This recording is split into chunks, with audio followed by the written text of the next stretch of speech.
بسم اللہ الرحمن الرحیم۔ السلام علیکم ورحمۃ اللہ وبرکاتہ۔ عزیز طلبہ و طالبات، بسم اللہ الرحمن الرحیم۔ تقابل ادیان و مذاہب کا سبق نمبر 72 آج ہم پڑھ رہے ہیں۔ اس سبق کا عنوان ہے تحریک صیہونیت اور اس کے عزائم۔ آج کے اس سبق میں ہم یہ پڑھیں گے کہ صیہونی تحریک کیسے شروع ہوئی، اس کی ابتدا کیسے ہوئی، اور کیسے ان کے جو عزائم تھے، ان کے کیا کیا عزائم تھے، اور ان عزائم کو کیسے انہوں نے پورا کیا، اور اس کا نتیجہ کیا نکلا۔ آج کے اس سبق میں ہم تفصیل سے اس کو پڑھیں گے۔ سب سے پہلے ہم پس منظر سمجھتے ہیں۔ 1300 قبل مسیح میں یہودیوں کی فلسطین میں فاتحانہ داخل ہو کر بابل و یونانی جیسے حملوں سے فلسطین چھوڑنے پر یہودی مسلسل 2000 سال تک یہی دعا کرتے رہے، اے خداوند بیت المقدس پھر ہمارے ہاتھ آئے تاکہ ہم ہیکل سلیمانی دوبارہ تعمیر کریں۔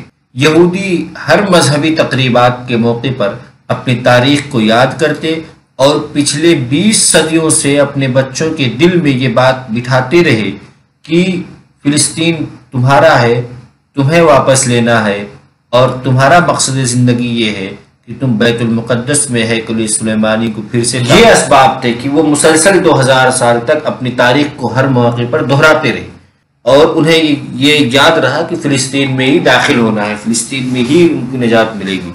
ہر تہوار کے موقع پہ اور ہر مجلسوں میں یہ بات وہ دہراتے رہے کہ فلسطین ان کے قبضے میں آئے، فلسطین میں پھر سے داخل ہو۔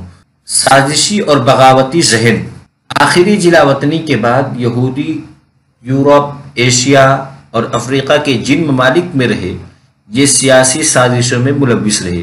یہ کسی بھی حکومت کے وفادار نہیں ہوتے تھے۔ تمام حکومتیں اکثر و بیشتر ان کے ساتھ ناروا سلوک اور ظالمانہ سلوک روا رکھتی تھیں، اور یہ ہمیشہ باغیوں کی حیثیت سے پہچانے جاتے تھے۔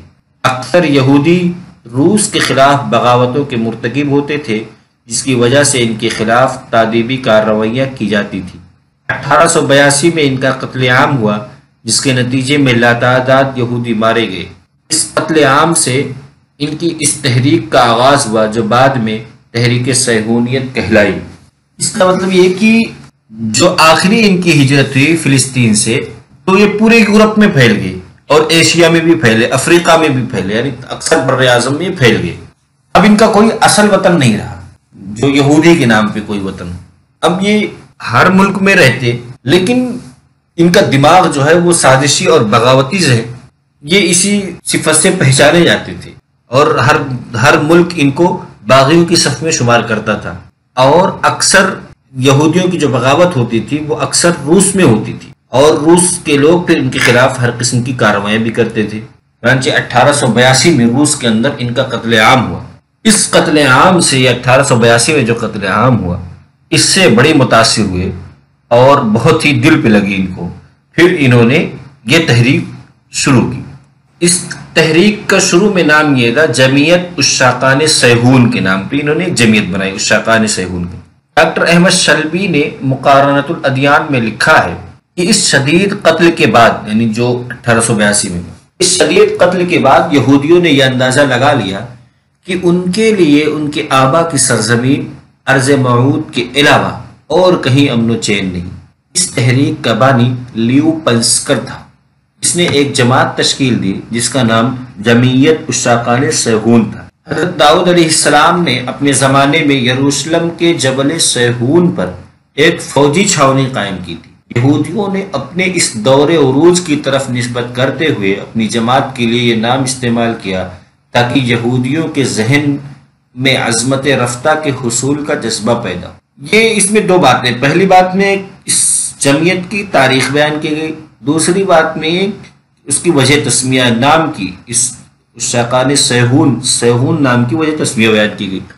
ان کی تاریخ یہ ہے کہ جب 1882 میں ان کا قتل عام ہوا روس کے اندر، تو اس سے یہ بہت گھبرا گئے، اور انہوں نے یہ ٹھان لیا کہ اب جو ان کو چین اور سکون ملے گی وہ ان کے ارض موعود میں ہی ملے گی۔ ارض موعود وہ فلسطین تھا۔ جبکہ وہ ارض موعود سے مراد وہی تھا کہ حضرت موسیٰ علیہ السلام سے جو وعدہ لیا گیا تھا کہ تم کو زمین میں داخل کر دیں گے، اور یوشع بن نون کے دور میں یہ پورا بھی ہو گیا تھا ارض موعود۔ اب ان کے لیے فلسطین، یہود کے لیے ارض موعود اب نہیں رہا تھا، چنانچہ انہوں نے یہ ٹھان لی کہ وہیں پہ چل کر کے بسنا ہے۔ اس کے لیے لیو پینسکر نامی ایک شخص نے عشاقان سیہون کے نام پہ جماعت بنائی، اور اپنی اس جماعت کا نام اس نے سیہون، عشاق سیہون اس لیے رکھا کیونکہ حضرت داؤد علیہ السلام نے اپنے دور حکومت میں سیہون نامی جو پہاڑ ہے یروشلم کے پاس میں، وہاں ایک فوجی چھاونی بنائی تھی۔ تو حضرت داؤد علیہ السلام کا دور غلبے اور عروج کا دور تھا، اس کی طرف نسبت کرتے ہوئے انہوں نے اس کا نام سیہون رکھا، تاکہ جو ان کی عظمت رفتہ تھی اس کے حصول کا جذبہ ان کے متبعین جو عشاق سیہون ہوں گے ان کے اندر پیدا ہو۔ تحریک کے مقاصد: اس جمعیت نے 29 سے 31 اگست 1897 میں سوئٹزرلینڈ کے شہر بال میں ایک کانفرنس منعقد کر کے اس تحریک کے درج ذیل مقاصد متعین کیے۔ نمبر 1، یہودی زراعت پیشہ افراد، صنعت کاروں اور تاجروں کو فلسطین میں آباد کیا جائے۔ تمام یہودیوں کے ان کے ممالک کے قوانین کے مطابق مقامی اور عام جماعتوں کی صورت میں بین الاقوامی پیمانے پر منظم اور منتخب کیا جائے۔ نمبر 3، یہودیوں کے قومی احساسات اور خودی کے جذبات کو تقویت دی جائے۔ نمبر 4، تحریک صہیونیت کے مقاصد کو حاصل کرنے کے لیے متعلقہ حکومتوں کی اجازت کے سلسلے میں اقدامات کیے جائیں اور اسرائیل کے قیام کی حمایت کی یقین دہانی کی جائے۔ یعنی 1897 میں 3 دن کی ایک کانفرنس ہوئی، اس کانفرنس میں 4 مقاصد پاس ہوئے، 4 مقاصد متعین کیے گئے کہ اس تحریک کا مقصد کیا ہوگا۔ پہلا مقصد یہ تھا کہ یہودیت کی جو زراعت پیشہ، صنعت کار، تاجر یہ لوگ ہیں، سب سے پہلے ان کو فلسطین میں آباد کیا جائے۔ یعنی یہ تجارت کی غرض سے جائیں وہاں ایک اپنے پیشے کو لے کر کے، ان کا کوئی حکومتی معاملات تو ہوگا نہیں، عام آدمی کی طرح جا کر کے وہاں بسیں، سب سے پہلے ان کو آباد کیا جائے۔ اور دوسرا مقصد یہ ٹھہرایا گیا کہ جن جن ملکوں میں جہاں جہاں یہودی ہیں، ان ملکوں کے جو بھی قوانین ہیں، ان قوانین کی رعایت کرتے ہوئے ان کے وہاں کے یہودیوں کو بین الاقوامی انٹرنیشنل لیول پہ منظم اور منتخب کیا جائے، یعنی ان کو شہرت دلائی جائے، ان کی ایسی تربیت کی جائے کہ انٹرنیشنل لیول پہ وہ مشہور ہوں، اور یہ منتخب کیا جائے کہ کس ملک میں کون سے یہودی زیادہ متحرک ہیں۔ اس چیز سے نتیجہ نکل آئے گا۔ اور تیسری بات یہ کہ یہودیوں کے اندر قومی احساسات اور خودی کے جذبات کو پیدا کیا جائے۔ اور چوتھا مقصد یہ کہ جو مقصد ہے، یعنی اصل مقصد فلسطین میں آباد ہونا اور فلسطین میں حکومت قائم کرنا جو اصل مقصد تھا، اس مقصد کو حاصل کرنے کے لیے دوسری حکومتوں کی حمایت کی یقین دہانی کرائی جائے۔ یعنی دوسری حکومتوں سے جو متعلقہ حکومت کے سلسلے میں اقدامات کیے جائے، یعنی خاص طور سے اس وقت فلسطین ترکی میں تھا، تو ترکی حکومت سے کیسے اجازت لی جائے، اس کے لیے ایک کمیٹی بنائی جائے۔ صہیونیوں کی پہلی ہجرت: تحریک صہیونیت کی منظم شکل تو 1897 میں سامنے آئی، مگر فلسطین کی طرف ہجرت کا سلسلہ 1882 میں ہی شروع ہو چکا تھا۔ 1882 میں جو ان کا قتل عام روس کے اندر ہوا تھا، اسی وقت روس سے لوگ جانے لگے تھے۔ روس نے ہجرت کرنے اور ترک عثمانوں نے ان کے فلسطین میں داخلے پر کڑی پابندیاں لگا دی، لیکن ان احتیاطی اقدامات کے باوجود ان کے کچھ گروہ فلسطین میں آنے میں کامیاب ہو گئے۔ بن گوریا ایک لیڈر تھا مہاجرین کا، بن گوریا کے نزدیک یہ پہلی ہجرت تھی۔ اس تحریک ہجرت کو بین الاقوامی حیثیت دی گئی اور اس کی ترویج و اشاعت کے لیے تنظیمیں قائم کی گئیں۔ تھیوڈور ہرزل: یہودی دنیا 1996 میں ویانا کے ایک انقلابی شخص تھیوڈور ہرزل کے منظر عام پر آنے سے بیدار ہوئی۔ اس نے یہودی دنیا کے سامنے یہ فکر پیش کی کہ یہودیوں کو تمام غیر موافق ممالک چھوڑ دینے چاہیے جہاں وہ آباد ہیں، اور ایسی اسکیم تفصیل سے طے کرنی چاہیے جس کے ذریعے یہودی دولت مشترکہ کا قیام عمل میں آ سکے۔ اس نے اپنے خیالی منصوبے کو لوگوں کی اکثریت کے سامنے ایک عملی حقیقت کی صورت میں اتنے پر اثر طریقے سے پیش کیا کہ اس کو مسیح موعود بھی مان لیا گیا۔ اس کی بے مثال شخصیت موجودہ یہودی آبادی میں ایک مصلح کی حیثیت سے تسلیم کی جاتی ہے۔ تھیوڈور ہرزل جو تھا یہ ویانا کا رہنے والا تھا، اور اس نے 1996 سے جو اس تحریک سے جڑا عشاق صہیون سے، تو اس کی جو انقلابی شخصیت تھی، اس نے جو خیالات پیدا کیے، یہ اصل ہے، یا اس کو اس حد تک یہودی ماننے لگے کہ مسیح موعود اسی کو سمجھا جانے لگا۔ متعینہ پروگرام کی تکمیل کے طریقے، یعنی جو انہوں نے پروگرام حاصل، جو ان کا مقصد، جو 4 مقاصد طے کیے تھے، اس کی کیسے کیسے مکمل کی جائے۔ تحریک کی کامیابی کے لیے 1897 کی کانفرنس میں درج ذیل 4 تجویزیں پاس کی گئی۔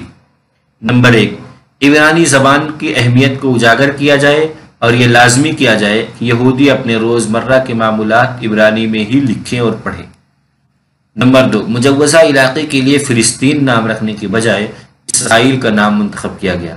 نمبر 3، ایک عالمی جیوری قائم کی جائے۔ نمبر 4، اب یہودی یہ سمجھیں کہ جلا وطنی کا دور ختم ہو گیا اور اپنے وطن کی طرف ہجرت کا زمانہ شروع ہو چکا ہے۔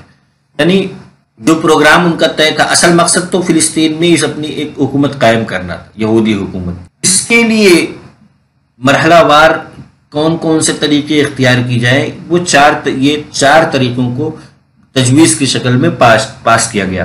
پہلے تو 4 مقاصد متعین کیے گئے، پھر اس کے بعد 4 تجویزیں پاس ہوئی۔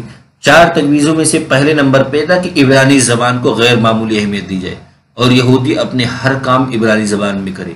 اور دوسری تجویز یہ تھی کہ جب فلسطین میں جا کر کے ہم اپنی حکومت قائم کریں تو اس کا نام فلسطین نہ رکھیں بلکہ اسرائیل کا نام منتخب کیا گیا۔ اور تیسری تجویز یہ پاس ہوئی کہ ایک عالمی جیوری بنائی جائے، انٹرنیشنل لیول کی ایک جیوری بنائی جائے۔ چنانچہ وہ جیوری وہی اقوام متحدہ کی شکل میں آج اس کا وجود ہے۔ نمبر 4، کہ اب تمام یہودی یہ سمجھ لیں کہ اب ان کے جلا وطنی کا دور ختم ہو گیا اور اب ان کا وطن بن چکا ہے، اب اس وطن کی طرف وہ ہجرت کرنا شروع کر دیں۔ ہجرت ثانیہ 1905 میں دوسری ہجرت ہوئی، جسے یہودی تاریخ میں ہجرت ثانیہ کے نام سے موسوم کیا جاتا ہے۔ یہ ہجرت اس بغاوت نما سازش کا نتیجہ تھی جو روس کے خلاف کی گئی اور اسے دبا دیا گیا تھا۔ اس ہجرت میں ان کا لیڈر بن گوریا بھی آیا جو روسی یہودی تھا۔ انہوں نے خلیل اور سامریہ کے علاقوں میں بہت سی بستیاں قائم کر لی، یعنی جو یہ دوسری ہجرت ہوئی 1905 میں ہوئی۔ اور اس دوسری ہجرت میں جو یہودی آئے انہوں نے فلسطین کے خلیل اور سامریہ نامی علاقے میں اپنی بستیاں بسائیں۔ ان آبادیوں میں یورپ کے متمول یہودیوں کی زبردست اعانت موجود تھی، یعنی جو یورپ کے مالدار یہودی تھے انہوں نے یہاں بستیاں قائم کرنے میں بہت مدد کی۔ سلطان عبدالحمید خان کی حمیت، اس وقت ترکی خلافت کے جو سلطان تھے، 1901 میں تھیوڈور ہرزل نے سلطان ترکی عبدالحمید خان کو حام قرا سوافندی کے ہاتھ یہ پیغام بھیجا کہ یہودی لوگ ترکی کے لیے تمام قرضے ادا کرنے کے لیے تیار ہیں اگر فلسطین کو یہودیوں کا قومی وطن بنانے کی اجازت دی جائے۔ لیکن سلطان نے اس پیغام کو حقارت سے ٹھکرا کر صاف جواب دیا، جب تک میں زندہ ہوں اور جب تک سلطنت ترکیہ موجود ہے اس وقت تک اس کا کوئی امکان نہیں کہ فلسطین یہودیوں کے حوالے کیا جائے۔ اگر یہودیوں کی ساری دولت بھی مجھے دے دی جائے تو بھی ارض مقدس کی 1 انچ بھی ان کو دینے کو تیار نہیں۔ تمہاری ساری دولت کو میں حقارت کی نگاہ سے دیکھتا ہوں۔ یعنی تحریک صہیون کا جو اس وقت کا لیڈر تھا تھیوڈور ہرزل، جس کو مسیح موعود تک ماننے کو تیار تھے اور مانا لوگوں نے، اس نے سلطان عبدالحمید کو یہ آفر کیا کہ اگر وہ ایک فلسطین میں ایک یہودی حکومت قائم کرنے کی تجویز دے دیں، یہودی ملک قائم کرنے کی اجازت دے دیں تو ترکی کی جتنے قرضے ہیں وہ تمام کے تمام قرضے ہم ادا کر دیں گے۔ اس کا جواب نفی میں ملا، مکمل طور سے انکار کر دیا اور یہ یاد دہانی بھی کرا دی کہ جب تک میں زندہ ہوں یہ کام ناممکن ہے کہ فلسطین میں یہودیوں کو 1 انچ بھی زمین مل سکے۔ اس حکومت کا قیام، پہلی جنگ عظیم کے شروع میں یہودیوں نے جرمنی سے اسرائیلی حکومت کے قیام کے لیے مدد کی کوشش کی مگر ناکام ہوئی۔ پھر ڈاکٹر وائزمان نے حکومت انگلستان کو یقین دلایا کہ تمام دنیا کے یہودیوں کا سرمایہ اور اعلیٰ دفاعی صلاحیتیں انگلستان اور فرانس کے کام آ سکتی ہیں۔ اس یقین دہانی کی صورت میں کہ فتح یاب ہونے کے بعد فلسطین کو یہودیوں کا قومی وطن بنا دیں گے۔ اس نے انگریز حکومت سے یہ وعدہ حاصل کرنے میں کامیابی حاصل کی، چنانچہ 1917 میں انگریز جنوبی فلسطین میں داخل ہوئے اور انہوں نے یروشلم پر قبضہ کر لیا۔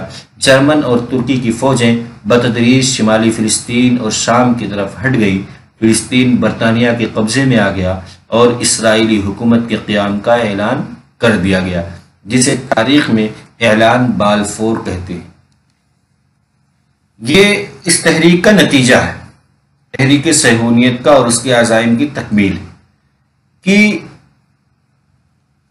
اسرائیلی حکومت کیسے قائم۔ جب پہلی جنگ عظیم شروع ہوئی تو انہوں نے پہلے تو جرمن حکومت سے رابطہ قائم کیا اور اسے یقین دہانی حاصل کرنے کی کوشش کی کہ فتح کی صورت میں وہ انہیں یہودیوں کا قومی وطن دیں گے، لیکن وہاں سے مایوسی ہوئی چونکہ جرمن اور ترک کے تعلقات اچھے تھے اور فلسطین ترکیوں کی حکومت زیر نگی تھا۔ پھر اس کے بعد یہ حکومت انگلستان برطانیہ کے پاس گئے، تو اس وقت برطانیہ کا جو پرائم منسٹر تھا آرتھر بالفور کے پاس ڈاکٹر وائزمان، یہ تحریک صہیونیت کا ایک متحرک آدمی تھا، یہ گیا اور اس نے یہ وعدہ لیا کہ جتنی بھی یہودیوں کی صلاحیتیں ہیں، وہ سرمایہ ہو، اعلیٰ دفاعی صلاحیتیں ہوں یا جتنی بھی طرح کی طاقتیں ہیں، وہ تمام کے تمام وہ اس جنگ میں حکومت انگلستان کو سونپیں گے، لیکن بس شرط یہ ہے کہ جیت حاصل ہونے کے بعد ان کو ان کا وطن ملنا چاہیے، قومی وطن بنا دیں گے۔ چنانچہ آرتھر بالفور نے اس چیز کو ایکسیپٹ کر لیا، اور جب انگریز 1917 میں جیت گیا اور ترکی اور جرمنی پیچھے ہٹ گئے، فلسطین پہ ان کا قبضہ ہو گیا انگریزوں کا، تو انگریز کے جو پرائم منسٹر تھے آرتھر بالفور نے یہ اعلان اسرائیلی حکومت کے قیام کا اعلان کر دیا، اور تاریخ میں اس کو اعلان بالفور کہا جاتا ہے۔